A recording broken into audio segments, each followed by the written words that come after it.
Mbote lisusu bandeko nanga bino bandeko oyangai. Tozali le jeudi 3 juin 2021 masolo na député tokobeta masolo sur les obsèques ya patriarche Kitenge Yesu ndenge na yebisaka bino suka ya mutu nyonso 2 mètres. Masolo na député tokobeta masolo ya autorisation de poursuite contre le gouverneur Jean-Tiningo Bilambaka par la Cour de cassation. Masolona député Adel Kainda, ministre d'État, a bandi d'activité naie ya ko rencontrer entreprise. Pona ko meka ko talisa ko eba nini ba ko sala et puis ko talisa bango o ezali bongo philosophie naie na vision naie pona ministère o azali ko kamba.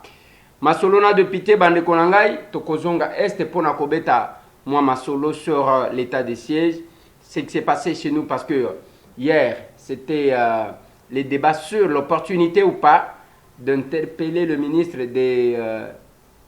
de la recherche scientifique pour na oyo et sali éruption volcanique oyo utaki ko secouer Congo Mobimba, mais qui s'est passé à Goma. Ma solo na député. Nalingi tobeta moi masolo wana un peu rapidement bande konangai. Lelo ezali mokolo ya suka. Ya komona ata o babengi corps. Parce que mutu tango azana bomoi bazo benga ye mutu. Soki akufi babandi ko benga nzoto na ye. Donc on détache la personne de son corps. Nzoto na ye batie yango esika boy. Nzoto na ye alors que mutu bazaji ko benga ye. Bakokaki koloba te ke nzoto na ye dès que balobi nzoto na ye zana mutu ka, c'est-à-dire mutu wana zali sous na bomo ite. Lelo patriarche sango yakobela na ye et bana quitté. On a eu plusieurs témoignages. Tozalaki na commission à PAJ lorsque sango ekwei. C'est pendant que le président de notre commission, le professeur Mbata, lui écrivait le message pour décaler le rendez-vous qu'ils avaient. Bayokanaki ke bakokuta na lundi, ce qui n'a ngonga ya 11h. Mais pendant que yazo komela un message que nazana nous bloqué na PAJ na koya après, coup de fil, le patriarche n'est plus. Nayoki ndeko bazi o nabenga ka honorable DG alobi que abenga ki alobi lundi il faut tokutana pona kosala programme ya okende Lubumbashi. Et le même lundi pendant que celui-là s'apprêtait pona kokenda kende kutana nae singa elei le patriarche n'est plus. Et là qu'on a l'ingaka kotali sabatu, ou ce que j'aime faire comprendre aux gens. Ezaya ke bande kolangai, toyana mokili, tokotika ka mokili. Et tout ce que nous trouvons sur la terre des hommes, nous allons le laisser. Voilà pourquoi c'est vraiment insensé. Yako luka kobo mande konayo, pona biloko amoki. Lelo le patriarche, a combattu vraiment incontournable. L'homme de stratégie du chef de l'État, Félix Antoine Tshisekedi Tshilombo. Et quand il voulait passer dans les réseaux sociaux, ça secouait tout le monde. La connaissance, l'expérience, l'expertise, naye ndenge tozolo baboye, ça appartient au passé. Tokotika la koloba que il est parti mais il est avec nous. Mais en réalité, il n'est plus avec nous. Parce que quand on aura besoin de lui, il ne va pas répondre. Quand on aura besoin, ya koyo kamaloba na ye na conseil na ye, akoloba lisusu te. Tout ce qui reste, ezakaka ko réveiller ya bato, na ba croyance, ya ke bao bakufa te bazana biso.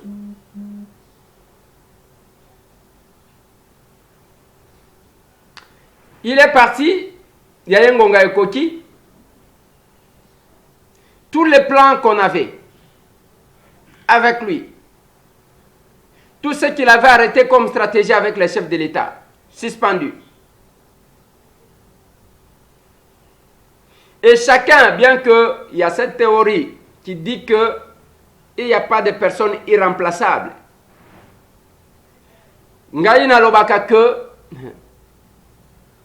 batupe bakokanaka penzate. Ata soki muto akosala quelque chose, okomona kama différence. Muto akoki ko imiter mutu, mais akozala kaka limité à un point. Parce que chacun a sa façon.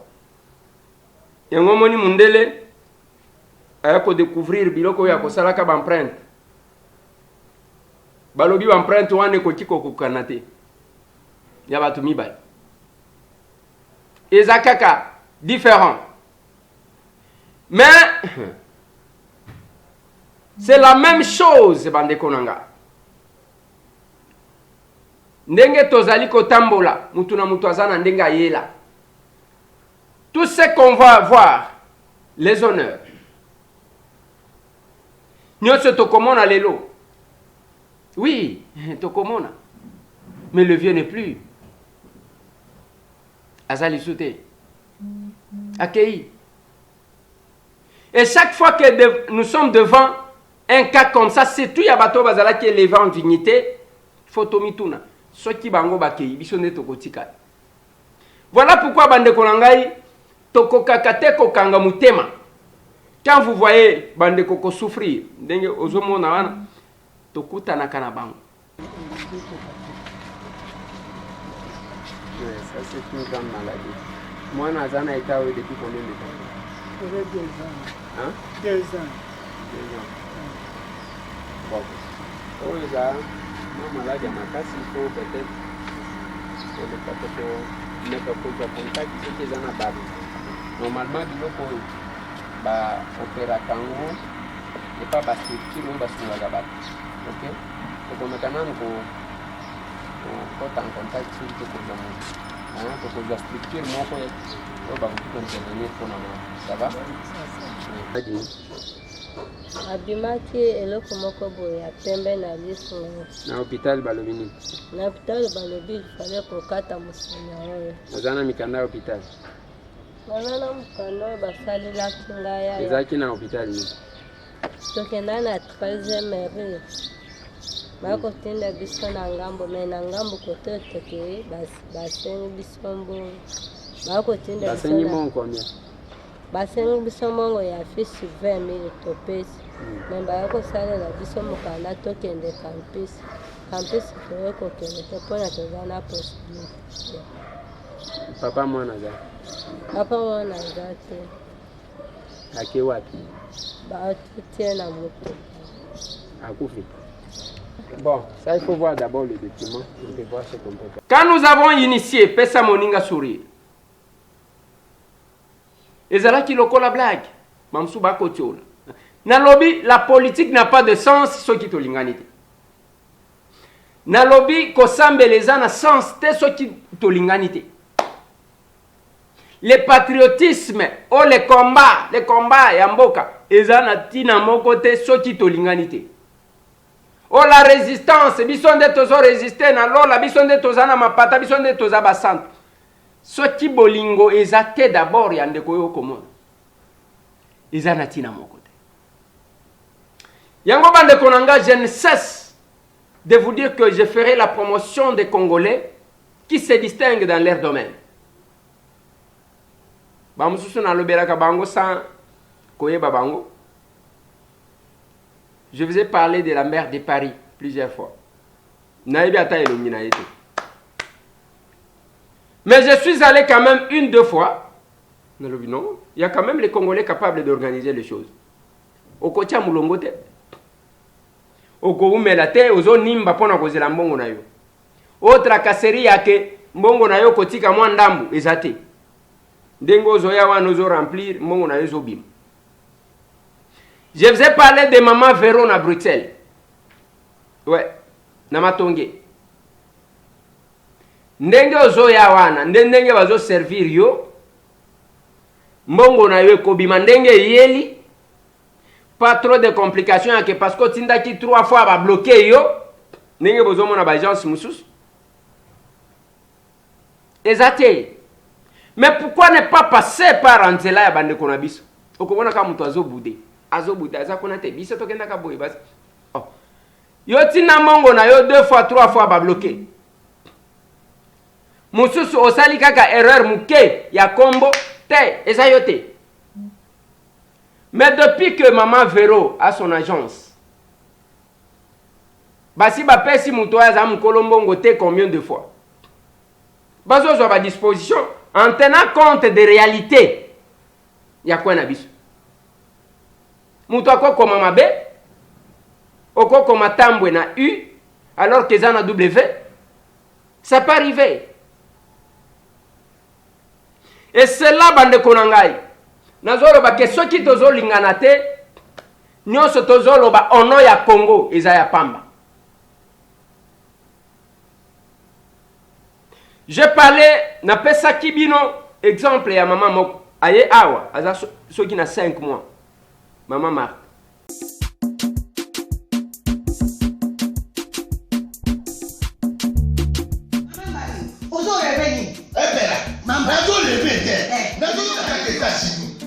Plus précisément dans Washington.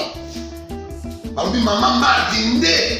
Maman Marthe nde. Balobi shop Africa Union. Mais on teka nyonso biloko ya wanani yo Congolais. Olingi ndeko na yo asalisa yo te. Mpona kolia na yo moko babondela yo. Mpona nzoto na yo baboya elei. Mpo babondela yo.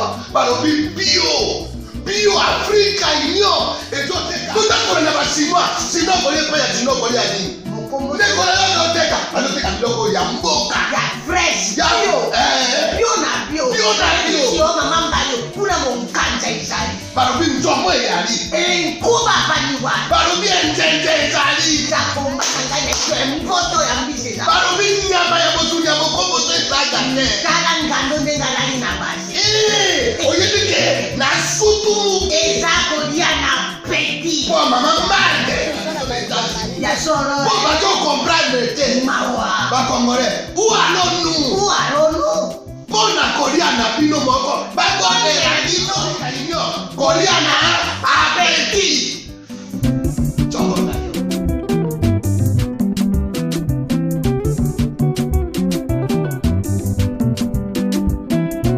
Maman wana ye kovanda na Kinshasa juste pona kosalaka ba conteneur pour que bozo akabilo ko zo te pa na bino.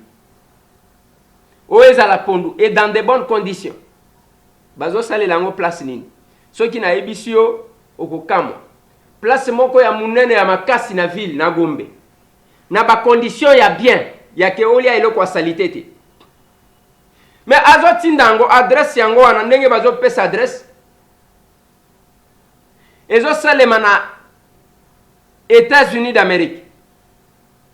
Yo kozela o nazo kende Bujala koluka. Biloko nyonso ya Bujala zoluka ezawan. Pondu o ya Congo ezawan. Eza biloko da peu près te. O fumbwa biloko nyonso zanango posa oko commander bako cheloka na poste. Poste pa na bino ezali ko fonctionner. Ozui yango. Mais quelqu'un va contourner à kokendeka koluka et pas mutu mususu parce que akosala te. Bande konangai. Tote ya na nini? Ceux qui olobi boy te ozole ki satan. Yo il faut bandaka kana maka. Okene. Tozo kende na makambu la politique que nous mettons au centre dans nos émissions. Ezo ngai ndenge na yebeli yango mutu soki oza mutema malamu te kosala politique te. Eza area catégorie ya batu moko boy. Voilà pourquoi nous nous prenons le pouvoir de l'amour à la place de l'amour du pouvoir. Et nous disons, Acer, arrive. Nous prenons, c'est ça, par le conseil à Ngaïka, Batubazo Swanawa, Pamba Pamba, Tozana Lukunga, 14 16. Boko Banako Finga na Bakuba, ainsi de suite. Yanini. Boya to Sangana, Totala Makambu ya d'érosion, Oyo. bandeko ya lalu bakobenga, bandeko ya masikita bakobenga, bandeko ya top top bakobenga, bao ya mama koko bakobenga, bandeko ya kindele bazobenga. Donc ba érosion zo déchirer lukunga. Siko tokoswana pona nini? Bassesse d'esprit. Okolongwa ok koswana même na muto bozana une circonscription électorale mon côté. Boeleli nini? Kozanga musala. Salelande peuple musala. Na stopé na nwana. Tokende na makambo bokoze. Nyoso tu wana, je voulais vous dire que le patriarche qui est parti. Moi et vous, nous partirons un jour. Ngai na yo tokolwangaka un jour. Mais qu'est-ce que nous allons laisser? Mukolo yake bayoki atandengo zolande mission boy okati moto okufi. Nini yango ekolanda yo. Salabolam, ne remets pas demain ce que vous pouvez faire aujourd'hui. Baka yango oko ponaka moko ya kwa système. Oko sunga batu. C'est ça. Masolona de pité na lingina lobela pona nini jantiningo bilambaka bazali kolukaye. Selon Otozui, bazoluka obtenir autorisation pour poursuivre Jantiningo Bilambaka, bazo reproché d'avoir fait obstruction na exécution et jugement yare ya conseil d'état. En rapport avec bourgmestre Anjil, balobi aboy ko exécuter au conseil d'état a décidé de bake ko fundaye. Donc na minute oyo pour qu'on poursuivre, il faut causer là que l'Assemblée provinciale autorise le poursuite. Ce qui va autoriser,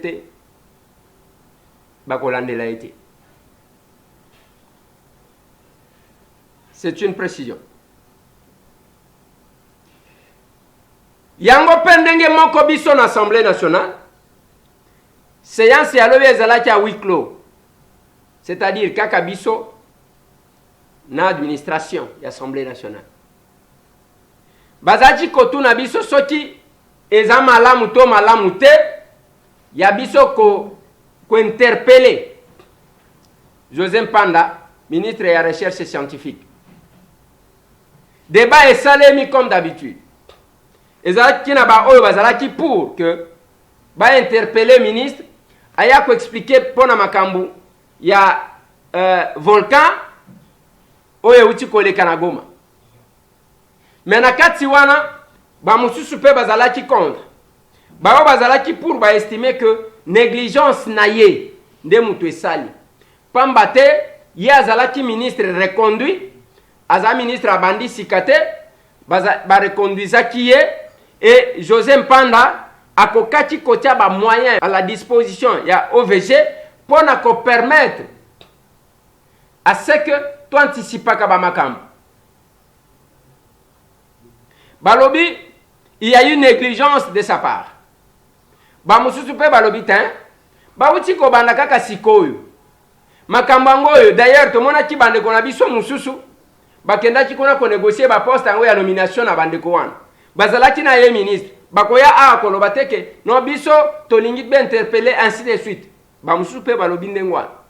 Il y a ceux qui ont pensé que ce n'était pas opportun d'interpeller le ministre pour un problème comme celui-là. Parce que c'est une catastrophe naturelle. Ajouter balobi, la MONUSCO avait placé alerte, il y a volcan. Ce n'est pas problème, il y a manque, il y a Internet. Mais la MONUSCO, les Nations Unies, Batia et le Komoko, qui est censé être quand même d'une haute technologie. Il y a quoi alerter. Mais si signal one est sonné dans côté. Tant que vous voyez qu'on vérifie après, mais n'engagez ni sonné quitté. Singa est tout un indé baniko chamakili. D'où il y a biloko et les kakabatu. Oh nzambe emo kwa ebi. Pona kola kisaba limite. Yabatu. Après débat wana, comme c'est la démocratie, toleki na vote. banani baza pour que José Mpanda aya correspondre ao bao bazalaki pour baleki bao bazalaki contre belé. Selon notre bureau, selon le président Mbosso, alobi que 270 sur 306 et 320 va voter pour l'interpellation. Mais ce qui marteau est l'élite, c'est tout. Discussion exatée. Recours P exaté. Marteau et l'élite ta et Sili. Et nous attendons bientôt là, le ministre José Mpanda viendra répondre. Na oyo ba reprocher. Qu'on répondre à une interpellation ou bien qu'autoriser certains modes de contrôle oyo ba pesi na Assemblée nationale. Oyo ba pesi pe na Assemblée provinciale pour na contrôler ba gouvernement provinciaux. Biso tozo contrôler gouvernement national. Ezali waya mutute, c'est notre droit ya ko contrôler parce que si l'Assemblée ne contrôle plus. Et je suis fier d'appartenir à cette législature. Oui, baraté, batumsusu, ezana ba doyen na biso misusu ba obazaki na ba manda. Balobi non. En tout cas, cette législature, c'est une législature foutie, ainsi de suite. Mais nga pe nazota la banguna lobi. Ya bino ngwana bozo kumisetika la ta kokwe isa mutu moko te. Biso to ici tout un gouvernement. Nous avons changé le bureau. Pas nandengo ba longwala ka Vital Kamerhe parce que atambola quitté na ligne ceux qui andenge ni pona entrer à troupes rwandaises sur les sols congolais. Pas yandengwa. Mais kokende kosala un miracle. Une minorité qui va renverser la majorité pour changer ma kambu na pays. Quand on parlera de l'histoire de ce pays, on nous mettra ensemble. Ba député tangu ba député lokola ba Eliezer, ba Christelle Vwanga, ba Daniel Safou Bouchemuni, ba Augustin Kalonji, ba Doug Kulungu. Donc tous les députés ba Kiler Mubambe toza ebele, je ne saurais pas awa tangu na bandi kotanga awa komona ka mususu alobite yo tanyingate. Tozali ebele que na législature na bango et boujak. Et c'est l'histoire qui se répète. À part législature ya Betchen Tshisekedi wa Mulumba, ba François Lusanga Ngele, ba Prote Lumbu Maloba, ba Gabriel Kyungu wa Kumwanza. Donc, ba fondateur ya UDPS. Les 13 parlementaires. Oye Salemaka, je crois, en 1982. Na législature ya 77. Ouais. Et il faut se répéter après combien de temps? De 77 en 2018. Des événements mususu yeko salim. Yeko salim. Je crois yeko sala combien soki combien? Yeko sala soki 47 ans. Et yeko salim mayasika. Et nous sommes fiers d'écrire l'histoire telle que le chef de l'État nous avait dit. Quelle histoire Binondebo Komayango. Tel que Lumumba avait dit. Ainsi s'accomplit la prophétie de Lumumba. L'histoire du Congo s'écrira au Congo avec les Congolais que nous sommes. Masolo. Yango pe nazali ko insister pour na bandeko na biso ya Sankuru. Na yoki wana que la démarche ya réconciliation. Combien de fois boko se réconcilier sans suite? Et la province ezali ko souffrir. Bandeko ya kole bazo benga kangai kole mutozolo bela kola azate. Et le Sankuru en général, problème. Nazo la kisabino eloko moko. Bien que papa kasende. Ponani yo motema mabe boye. Alors bananga kaka ndengwana parce que toloba. Je vais vous raconter l'histoire de Sankuru. Ce qui s'est passé l'autre fois sous Kabila. Kabila prend son vol à Keloja. À Kekuna Zalaki na programme ya kolala kuna. Parce que il fallait qu'il y ait comme Loja à Kekatako. Kabila arrive aye kotuna bango alobi bon monsieur je vais où est-ce que je vais dormir yoka ba notable ya Sankuru papa Kasende yoka nga bien yoka ba notable ya Sankuru Excellence monsieur le président de la République vous allez dormir au couvent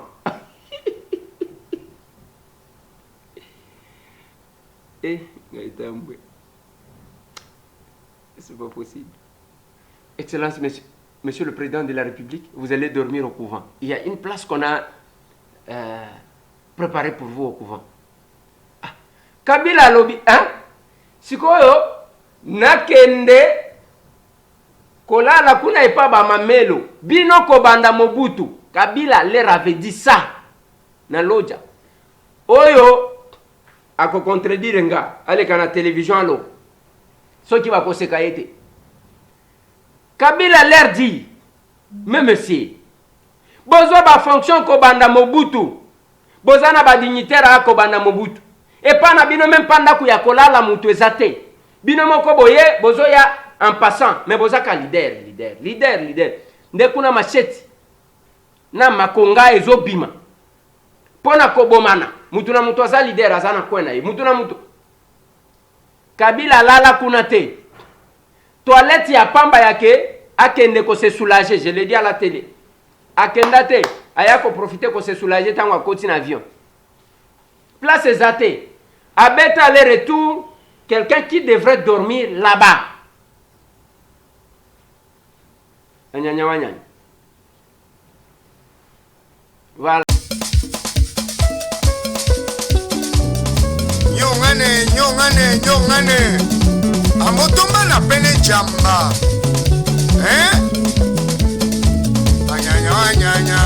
anyanya Chase Kalumumba anyanya Chase Kalumumba soyi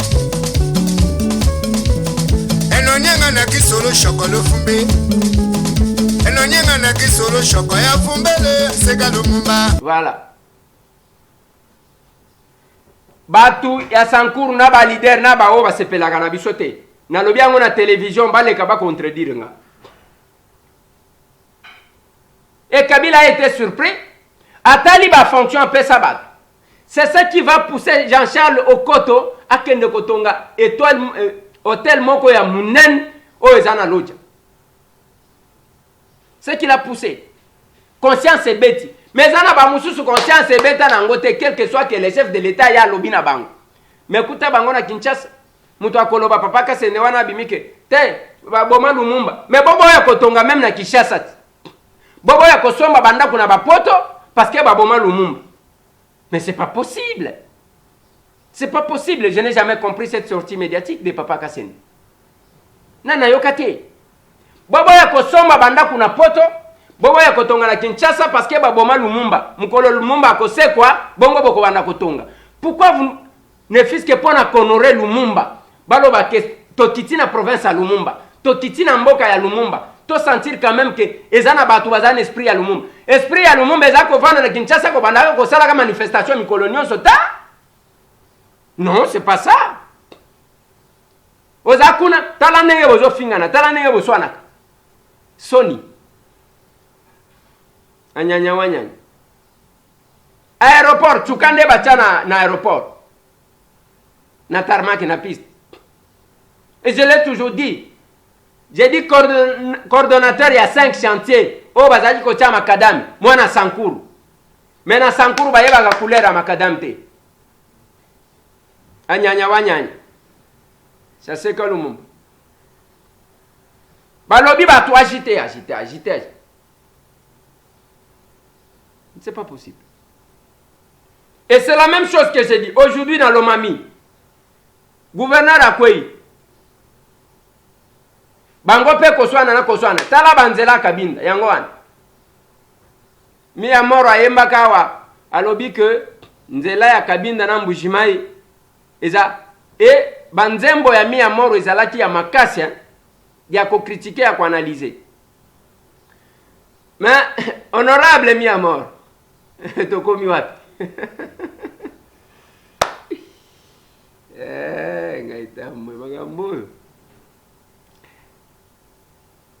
Des fois, il est difficile de s'adapter à un autre secteur de la vie. Et nous attendons faire bouger les choses. On attendait faire bouger les choses. N'arriver na députation provinciale. Il y a batu tozala qui côté la mitem. Bakolo ba Eliezer yo salinini. Oui, tuna. Ngai na lobaka une chose. Nous sommes 500 députés. Yo tangelanga 10 députés. Oh lobike, oh wana, baleki monsieur Tam. O kokate.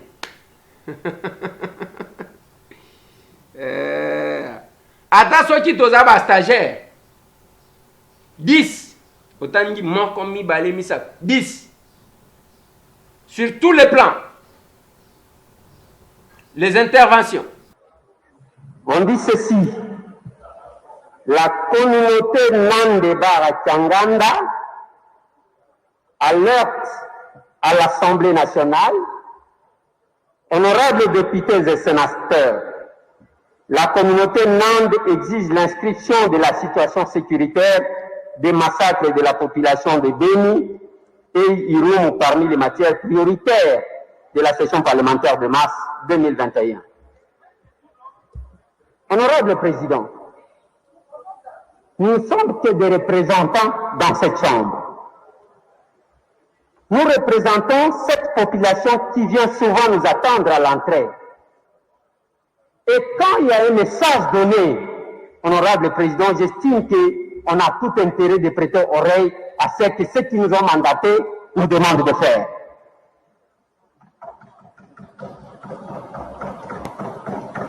J'ai aimé l'intervention de mon collègue Ndombati, qui insiste sur la situation à l'Est. Ils sont là, ces gens en train de crier. Et personne n'a le temps de les écouter. Nous allons débattre ici sans que nous ne puissions insister sur l'inscription de la situation des massacres à Beni, à l'Est de notre pays. Honorables députés, chers collègues, à ce que je sache, l'appareil de l'État que nous utilisons aujourd'hui a comme soubassement l'aspect sécuritaire. Voilà pourquoi je demande à notre bureau, à vous, chers collègues, d'écouter les cris de nos frères et sœurs qui crient tous les jours à Beni, dont nous avons fait l'habitude. Ce que nous avons estimé que c'est déjà de trop, nous oublions chaque fois que nous sommes ici, alors qu'on ne sera jamais en paix si l'Est n'est pas en paix.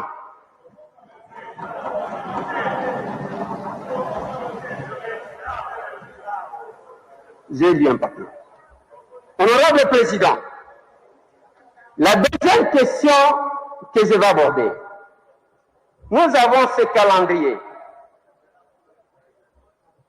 Le calendrier que nous avons, j'ai vu quelques matières, comme quelque part là, on dit en attente des observations éventuelles du gouvernement, en attente. Nous sommes à l'article 143 de notre règlement intérieur. Alinéa 4. Voilà ce que notre règlement intérieur dit, honorable Président. Elles là, ce sont les propositions. Elles sont, avant délibération et adoption, notifiées pour information au gouvernement qui adresse dans les 15 jours suivants leur transmission ces observations éventuelles au bureau de l'Assemblée nationale. Passé ce délai, ces propositions de loi sont mises en délibération. Honorable Président, nos lois là, ou nos propositions, qu'on dit nous attendons l'avis du gouvernement. Mais il y a un délai. C'est depuis le mois de mars que nous avons proposé cette loi parce que, tel que nous sommes là, honorable Président, chaque une heure, il y a 3 femmes qui meurent lors de l'accouchement. Voilà pourquoi, honorable Président, nous avons proposé cette loi. Et le rapport que je donne, ce n'est pas mon rapport. C'est UNFPA qui le donne.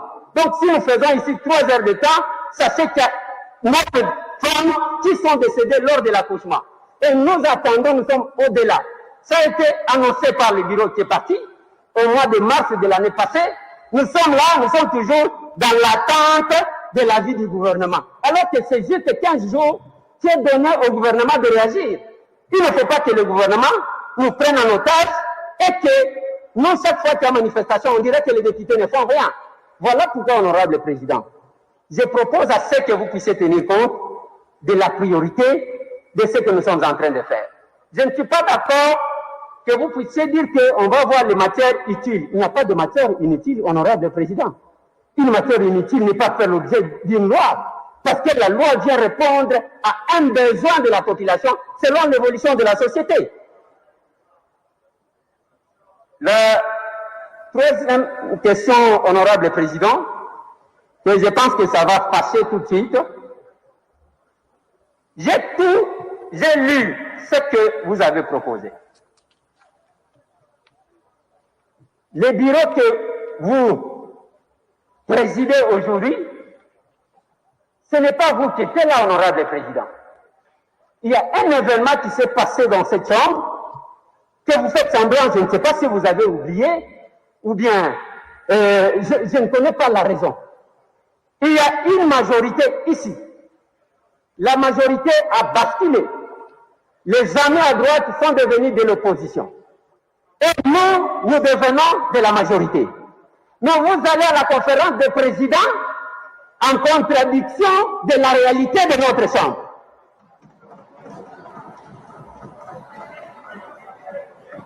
Les présidents des commissions permanentes qui sont majoritaires là-bas sont minoritaires dans cette chambre. Collègue. Même les Collègue, restez dans le sujet du C'est une débat. matière que je propose. Non, restez dans le sujet. C'est une matière que je propose d'inscrire, honorable président. Je propose que ça soit inscrit dans ce calendrier, honorable président, le renouvellement des animateurs des commissions permanentes et la reconstruction des groupes parlementaires. Si on ne fait pas ça, honorable président, on marchera à contre-courant. Nous allons décider autre chose. Vous allez en conférence de présidents, vous êtes minoritaire et on ne va pas marcher, honorable président. J'estime qu'en priorité, même pour la plénière de demain, que nous puissions tabler sur le cadre, on doit avoir de nouveaux animateurs de commissions permanentes qui reflètent la réalité parlementaire de l'Assemblée nationale. Les actions.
tokutani lisusu de lelo twa dimanche tozangisi bino kosambela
Ozili puta ochena lipeka po bamona batinyo se basi bazima puta. Becha maputa na mapeka batala bato basi bazui.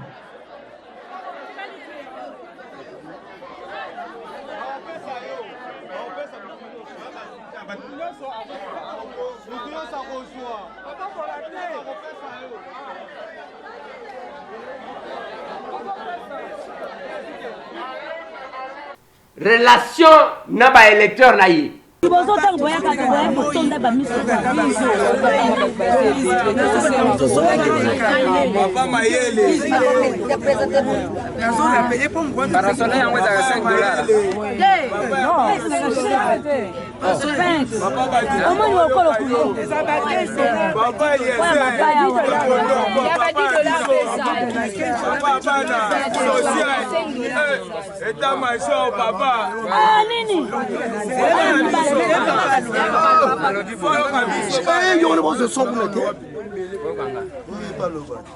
Nazo tikela bino $100.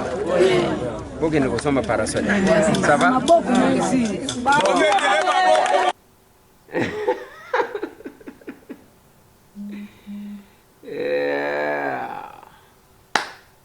Mais soki okuti basonge tango bazoloba musonge mukelenge musonge tampika muso.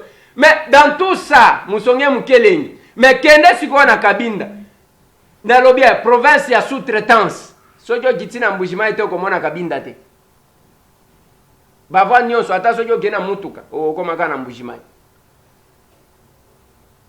siko nzela ngo na 150 km. Kende otala eta oyo ezaleli surtout ba kilomètre oyo asuka soki 50 km. Okosala 4 jours na 50 km. Tala veste alati biso musonge mke. Mais c'est quoi cette histoire là? Ce que le bina ba ndenge ba ko fingela yo. Mais mi amoro alobaka ke tokende kotonga Kabinda epa na biso. Wana zolobela tangu mulendambo Jean-Pierre a démissionné na Jekamina lobi bobengani biso tokei. Jean-Pierre ake atongi. Mi amoro ayembi ke tokende tolongwa na Kinshasa tokende kotonga. Na suka ya mandat kosala inventaire ya ba députés provinciaux. Na ba o ba uta Kinshasa na ba o yakuna ya lomami toyeba nani atongi nini. Aha. Wane koswa. Aïe aïe aïe. Adel Kainda Mineta ya portefeuille abanda ki ba action lobby. Ya kokuta na entreprise publique ya l'état pona kotalisa bango d'abord liberté ya batu baloba o bazana bazala ba hypocrite ya mibale atalisa bango vision na ina philosophie parce que batu mibale bakoti ko ken ensemble te soki ba yokanité. C'est ce qu'elle fait. Je vous ai dit la fois passée que cette dame-là arrive à 5h30 à son bureau. C'est pour le travail. Pendant que yozo sokolana no malemo ozo tiana no beauté. Okokuta basi lokola yo basi balamuka toutes ces femmes-là baza basi lokola yo. Mais yo paresseuse. Okolamuka baebi déjà na quartier que yo bimaka na 10h. Wano bimi yo wana na kopo ya mai. ozui brosse che wana olingyo brosse ozo senga yaya somelanga ta lipa yaya so nalobi boye bakate soki ata soki oza kitoko ndenge nini soki bisenga senga elekio mibali bakobanda kima yo mona kalisusu mibali akoshina totimba peti mama nalobi yo lekisaka tan ya kochaka bote ya kokende koshina tosi totimbi ata koshina ngo balobaka bachaka loboko mbala mibale te na libenga ya zoba. Mais c'est pas possible. Baninga na yo basi bango wana bazola muka 5 heures basi bakomi na bureau. Ministre akoya kuti bango ba hôtesse wana bazabasi lokola yo. Yo vanda na quartier mutu nyonso ayebi bakoma ko devient nzele pa na bino bisenga sengelekio. Bisenga senga elekio. Yango komona mwana oyo tata mususu. Mwana oyo tata mususu. Mwana kuna tata. Mais finalement bakobotisa yo likolo ya mbongo alipa. Oyo aya botisi likolo ya mbongo alipa. O kuna botisi likolo ya mbongo akwanga. Mais c'est pas possible. Bana pesa bango kam opesi mwana kwanga lipa parce que likaya parce que musala na yo yango wana. Zala na maîtrise luka musala. Tangu baninga bazola mukatongo ton wana ezo swayo. Selanga nanu nzembo ya batabwa oyo. Selanga nzembo ya batabwa oyo. Comme ça. Toka ni sata luzinga.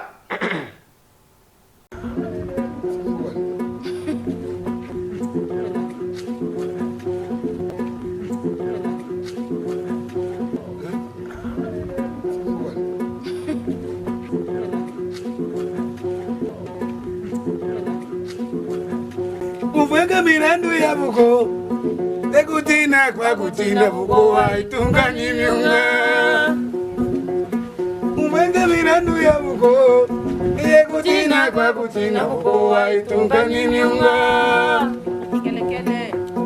Mwamona winenu wazuwa Sia kuitona mukina mukutina buko Mwamona winenu wazuwa Sia kuitona mukina mukutina buko Yewe muko Wize umone joli watana Muko We muko wane muko wane Muko We muko wane Te usunga kanwa kobe Ule mukivye Weka mukivye Te upide papo wafya la manto Kini watu gane wale mule vitilana kato Ata Kini watu gane wale mule vitilana kato Ata Pango vila pole vilina kakukuta Izawe baba iza Pango vila pole vilina kakukuta Izawe baba iza Izawe baba iza Umpunda te kumva kubavu fiza Izawe baba iza Izawe baba iza Izawe baba iza Umpunda te kumva kubavu fiza Babu. Unaimba kamwimbo kazuri sana. Kanataka kutonesha nini kale kamwimbo? Kale kamwimbo? Kale kamwimbo ni wale we kulongopa makwe. Muku anamtokea kumbele, yeye anapenda apite mukupori, na muku apite kupori, sasa munja mutapita nani? Na unalongopa vile mkwe siku panda, siku unaanza kumutukana mkwe wako. Ulikuwa unalongopa nini? Ndio ile mwimbo banasema kama hapana kutina mkwe ovyo mlongope sana upite kupori. Yafua mkwe mkae naye kama kawaida, muongee kama kawaida, hapana kulongopa mkwe sawa vile nani simba.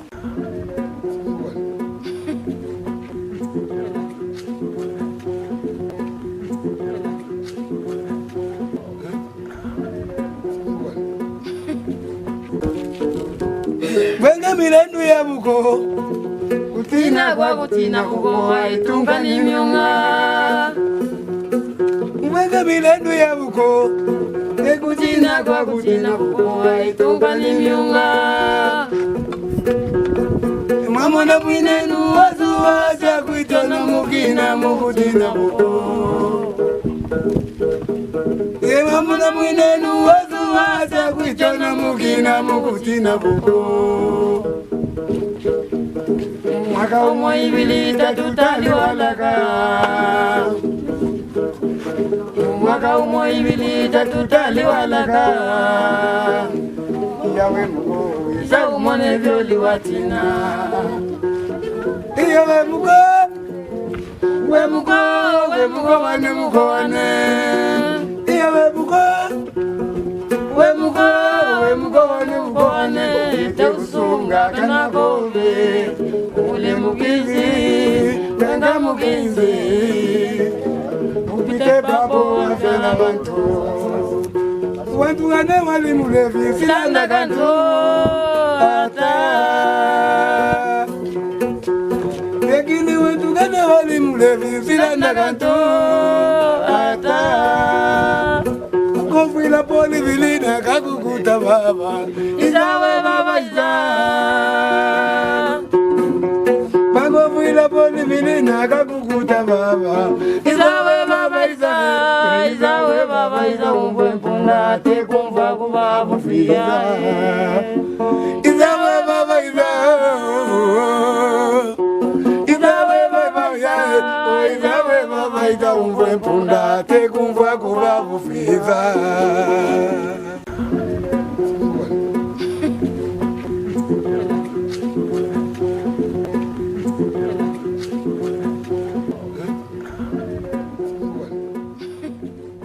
Voilà. Wana batabwa ba révolutionnaire. Na lobi boy. Bote na yo kende koluka musala ba kozwa yo même hôtesse quelque part au salimo information ya muke kolambo yebi kolamba te. Bilamba ko bongisa kaka ndengo lati wanesi. Bakoya na ndaku yo yeba kata ko pangusa ndaku te yebi sanga.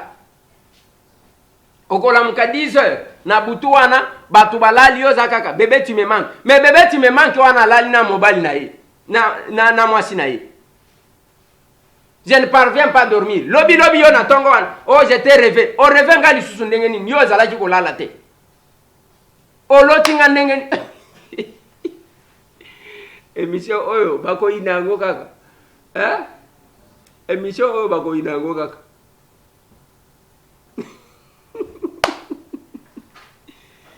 Félicitations à Madame Adel Kayinda.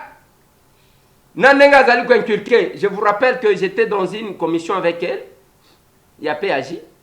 Namona mutu moko, un vieux, a salaka moi écart de langage contre cette dame-là. Cette dame-là, tellement, a lobiso qui retiré malobanayo oete, tokoyo kanate. Balingi baloba ya lokota micro nyoso, jusqu'à ce qu'on retire maloba. Il faut apprendre à se faire respecter. Ce n'est pas bamankakayo kaka ndingwana, bamankakayo kaka ndingwana, non. Ndenge na zolo bana bino ba mama nanga. En se référant na cette grande dame Adel Kayinda. Ndebo epena lobaka na biso bana mibali. Yo mwana mobali okotika la kaka, pantalon kaka ozo serré, ozawana lati cravate. Oyaya, nazo sala démarche na ngai pona kende poto. Hier j'ai reçu une dame. Bamelie Pembongo $6,000. Elle m'a montré les documents. Pour nzela poto pour un voyage. Izaka wana, iza pour un voyage. Na lobi na yo on va vérifier. Na tuni na Congo otokovanda lisusu te. Pour un voyage, on est en train de rouler les gens comme ça. Pour un voyage. Voyage koya nango soki okomi stable. Dans n'importe quel domaine, soki okomi stable, okomona nzela poto wana okomi komona ngo pamba. Yo mwana mobile mobimbo vandi kaka te yaya ngasa kana poto. Batindeli oyo eloko ya hiver tindelanga ilamba ono lata hiver awa tozana hiver te na moi makasi oyo ozwe lamba hiver olati yo wana ozo frime oh okomi lokola mikiliste oke wana yaya na yo wana tindeli okechi moko alati ovandi oh yaya zo salelanga démarche ozo nuna okobala mokolo nini okobala na retard mwana komi kobenga yo papa koko émission oyo bako inango kaka o député modèle ni soki alembi yango akeko kota kimario akeko kota dès que azwi mbongo ye wana na bar korenye na basi mususu dès que mbongo esilie ye wana komemela mama sac chérie je t'aime beaucoup pesa te sac ya mama na lobaki na bino fois passé ba mama ba memaka sac ezali eloko kilote ba memaka parce que ça fait partie ya coutrement na bango yango mona ka sombi sapatu na ye soki ya couleur nini couleur moko wana ezali ya sac na ye yo siko au détaché pona wala tapesanga chérie parce que ba tuba mona bolingo moko te na lobaki na bino boyi oui ba maître cuisinier ya makasi ezaka bana mibali mais c'est bien na ba restaurant mais nandako moko mama alambela yo kamwa eloko tolingaka ndengwa alobi na zola ambela yo pepe soupe olie oyo ti bien eloko mama lamba na palette na yo papa lamba te eloko mama lamba ça quand même bien yo wana te wana ki villageois Eliezer azolo parce que za villageois oui na za villageois yo mundelango comment mundeli mais ndengo koma ka sérieux soki mbongo esili yo wana comme ka chérie que je t'amène quoi chérie na memelo sapato wana mama vandi boyo memeli sapato yo wana bandi ko lati eza bolingo te ki vagabond ki Mario tango zwa ka mbongo oyeba ka ndenge ozwa ka chérie yango wana ba chérie mususu ba concurrente na ye de bare nyakati nde bare nyaka aya félicitations à ba maman tout ya makasi oyo ba boko la ka ba kolisa kabiso je dois féliciter ba papa ba responsable mwana mobali abundaka ezakaka ye avanda kabeta ka lisolo ya ndeko na ya famille wana leki ya mutu boy wana ya mutu boy non mais attendez yoko sala pe forte